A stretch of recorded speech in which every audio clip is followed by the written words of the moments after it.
So we're in Fresno, California. We just finished installing a Kohler Cimarron toilet in the upstairs hall bath. It's the elongated comfort height. And several issues we had up here. One, it had an old integrated valve and supply line there, so we replaced that. Brand new valve, separate braided stainless steel connector. Also, water was leaking around the base, so wax ring needed to be replaced. And of course, the old toilet was slow flushing. It wasn't getting a full flush out of there, so we just went ahead and put a new toilet in. So everything's good. One thing we did note while installing it is there was a lot of water at the subfloor area. Not enough to where it caused flooding.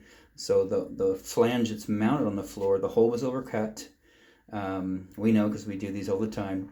So too big of a hole, and then the screws, are still in there. A little bit of water damage, but it feels pretty good. Not as tight as some that we'd like to feel for upstairs. And the only reason we mention it is just be gentle with the toilet. If that flange is not secured correctly, either through, you can't see because it's vinyl floor. If there is enough moisture in the subfloor to where these screws that mount the flange to the floor are not really anchored into anything because it's soft material now, then, if you jump up and down on this and dance on it and whatever, it's going to get loose. So we could actually hear the soil pipe in between floors moving upwards as we tighten down those two bolts, the one on that side, the one on the other side.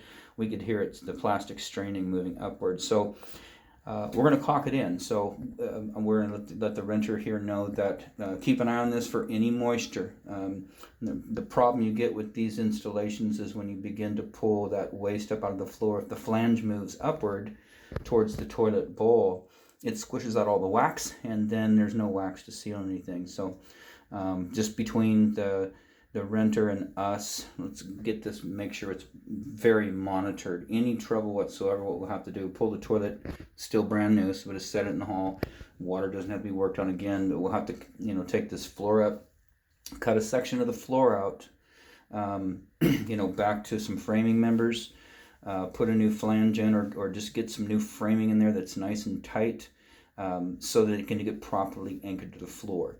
We actually take a block of wood in between the floor, so if the ceiling downstairs is here and then the floor upstairs is here, that soil pipe, it turns and it comes up. What we do is we take a block of wood between the floor and the toilet arm where the pipe is going horizontal, and there's no way for it to move. But that's 5 minutes and $1 in material, so who's going to do that?